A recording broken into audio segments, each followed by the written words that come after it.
자, 안녕하십니까. 2만원으로 주식 투자 끝내기 관련된 강연을 또 하도록 하겠습니다. 오늘은 파트 2-1 주식시장 먼저 파악하는 부분이랑요.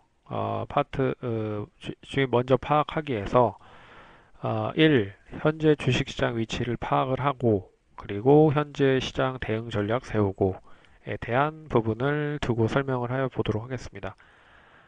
시장이 어떻게 지금 되는지에 따라서 지금 대응 방법은 다 틀려진다라고 생각을 하시면 됩니다. 그래서 일단은 지금 최근의 시장을 한번 얘기를 해드릴게요. 최근의 시장을 한번 얘기를 해드리면 최근의 시장에 대한 흐름을 좀 잘 파악을 해야 됩니다. 그래서 최근이 강세장인지 아니면 약세장인지 아니면 보합장인지를 놓고 보셔야 될 것 같아요. 일단은 우리는 항상 그 투자라는 데 있어서 확률적인 게임을 할 수밖에 없습니다. 그래서 시장이 강할 때 당연히 수익을 낼 수 있는 확률이 높다라고 보시면 될 것 같고요. 시장이 약세장일 때는 그만큼 확률이 떨어지겠죠. 시장이 상승을 못하니 종목도 상승할 수 있을 만한 종목이 상당히 떨어진다라고 보시면 됩니다. 그리고 보합이라든지 조정권도 마찬가지라고 보면 돼요. 그래서 쉽게 말해서 양궁에서 바람이 강하게 부는 날은 10점을 쏘는 확률이 적다. 하지만 바람이 적당하게 불거나 불지 않을 때 상승할 수 있는 확률이 높으니 우리도 상승할 수 있는 높은 시간에 있는 부분으로만 투자를 하자라는 부분으로 설명을 해 두면 좋을 것 같다. 그런 부분으로 설명을 해드린 부분입니다. 그러면 지금 최근의 시장 흐름을 한번 볼게요. 최근의 시장 흐름을 보면 우리나라 시장이 강세장인지 약세장인지 아니면 보합 조정권장인지를 살펴볼 수가 있을 것 같습니다. 지금 이제 강세장일 때 주식시장의 특징을 보면 고객인 탁금 증가가 되고 외국인 기관의 매수세가 늘어나고 신용 미수가 증가가 되고 주식 거래량은 증가가 된다. 이러는 부분이 보시면 될 것 같고요. 경제지표는 금리 동결이 되고 고용지표 호전, 그리고 유가 상승, 소비 증가, 물가 상승, 임금 상승, 자금 수요 증가. 그래서 우리나라 지금 시장에 대한 흐름을 보면 최근의 흐름은 고객 예탁금이 계속적으로 줄어들고 있는 게 사실입니다. 그리고 미수나 신용에 대한 부분도 어, 주가가 많이 하락을 하다 보니까 많이 감소된 게 사실이고요. 그리고 거래량도 뭐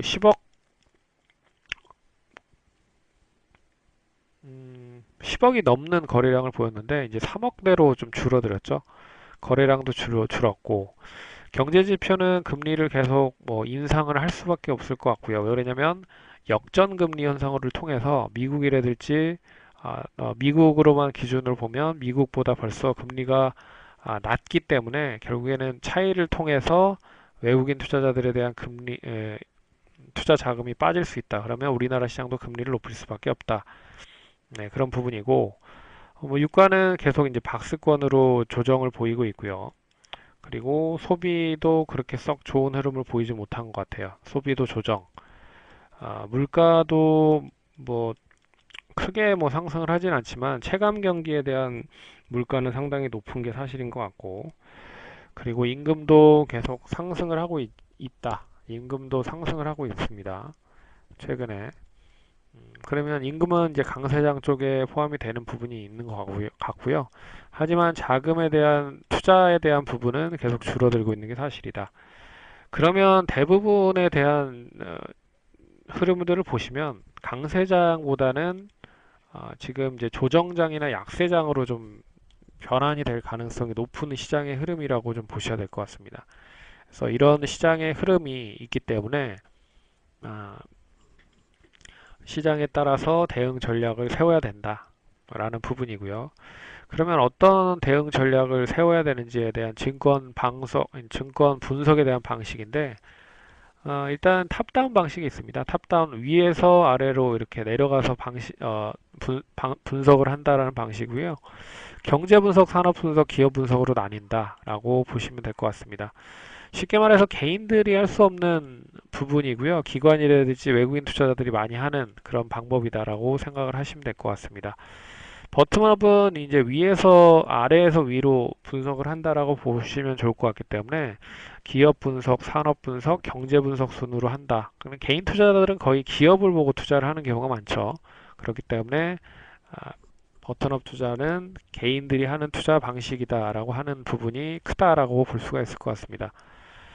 아, 그렇습니다. 그리고 이제 현재 시장이 이제 대응 전략을 한번 세워야겠죠. 시장이 어떻게 움직이는지에 대한 부분을 봤으니 강세장보다는 조정장이나 약세장에 대한 흐름이 더 크다라고 좀 볼 수가 있기 때문에 그럼 현재 시장 어떻게 대응 전략을 세우는지를 잘 보셔야 될 것 같습니다. 그 중에서 투자자들의 유형을 한번 보셔야 될 필요가 있을 것 같아요.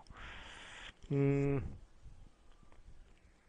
일단 이제 기관 투자자라고 일컫는 사람들의 이제 자금에 대한 부분인데요. 은행, 보험회사, 증권회사, 투자신탁, 연금기관을 뭐 보는 그런 부분이라고 보시면 될 것 같습니다. 근데 이들이 이제 어떻게 투자를 하는지에 대한 부분을 이제 보셔야 된다라고 좀 보고 있는데 대부분 이들이 하고 있는 투자는 뭐 잘 아시다시피 대형주를 좀 많이 하는 경향이 있고요. 중대형주를 투자하거나 우량한 소형주에 투자를 하는 경우도 있는데 최근에 들어서는 소형주보다는 중대형주 쪽에 많이 매수를 하는 경향이 많습니다. 그리고 단기보다는 중장기적인 투자를 하는 경우가 많고요. 그리고 이제 펀드나 투자 신탁 아니 투신 같은 경우에는 중장기적으로 계속 매수를 하는 경향이 있다. 하지만 이제 단기적인 최근의 흐름을 봤을 때 숏으로 들어왔다가 단기적으로 치고 빠지는 그런 자금도 많이 들어오고 있다. 여기에 이제 외국인 투자자들은 내재 가치가 있는 기업들 위주로 매수를 하고 있고요. 배당률이나 성장성이 높은 기업들로도 투자를 좀 장기적으로 하는 부분이 있다라고 볼 수가 있습니다. 하지만 일부 외국계 금융 투자회사의 경우에는 단기적인 투자를 하는 경우도 있다라고 보실 수가 있을 것 같습니다. 개인 투자자들은 중장기보다는 이제 단기에 초점을 맞춰서 투자를 하는 경우가 많죠. 그러면 개인 투자자들은 어떤 부분에 장점을 가지고 있는지를 살펴봐야 될 필요가 있을 것 같습니다. 일단은 자, 그럼 이제 시장에 따른 주력주 배분인데 개인 투자자들이 그러면 할 수 있는 부분이 뭔가를 좀 놓고 보면 결론적으로 자금에 대한 부분, 정보에 대한 부분, 뭐 해지 능력에 대한 부분이 상당히 줄어드는 게 맞습니다. 그러니까 기관 투자자들이 여기에 있어서는 더 강한 부분이죠. 그 중에서 일단 뭐 그 중에서 일단은 그나마 좀 개인 투자자들이 긍정적으로 장점을 좀 볼 수 있는 부분이 일단은 언제든지 발빠르게 대응할 수 있는 부분입니다. 이게 이제 가장 큰 핵심인 것 같아요. 왜 그러냐면 기관 투자자들이나 외국인 투자자들은 한번 매매를 할 때 상당히 장기적인 플랜을 가지고 하는 경우가 많습니다. 그래서 내가 바로 이제 투자를 했을 때 투자한 부분이 좀 엇갈린다, 좀 틀린다라고 하는 부분이 있으면 개인들은 그냥 바로 빠져나가면 되는데 기관들이나 외국인들은 그걸 계속 보면서 중장기적으로 뭐 접근을 대응을 한다는 거죠. 그래서 만약에 뭐 중장기적인 흐름에 있어서 상승을 하면 모르는데 이제 하락을 하면 기관이라든지 외국인 투자도 상당히 좀 매매를 하기가 힘들어지는 경우가 있습니다. 그래서 결국에는 신속한 결정이 가장 큰 장점이다라고 볼 수 있어서 우리는 이 부분을 100분 좀 활용할 필요가 있다라고 보셔야 될 것 같습니다. 그리고 이제 시장에 따른 주력주 배분인데요. 시장이 이제 어떤 흐름을 보이는지에 따라서 얘기를 말씀을 해드렸죠. 강세장을 볼 것이냐, 조정장을 볼 것이냐, 약세장을 볼 것이냐.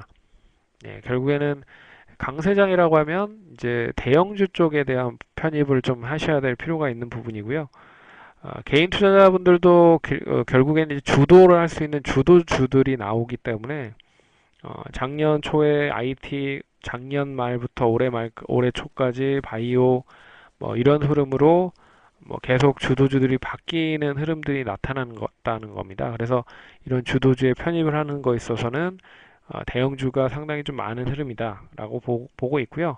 조정장은 이제 개별적인 이슈로 상승 차별화가 되는 흐름이다. 그래서 카카오뱅크나 영업 시작을 했을 때 관련주 상승, 그리고 삼성전자 후광을 입은 IT 업종 상승, 그리고 실적 턴어라운드나 호전주 강세 관련된 부분, 그리고 배당이나 자산주들에 대한 개별적인 상승.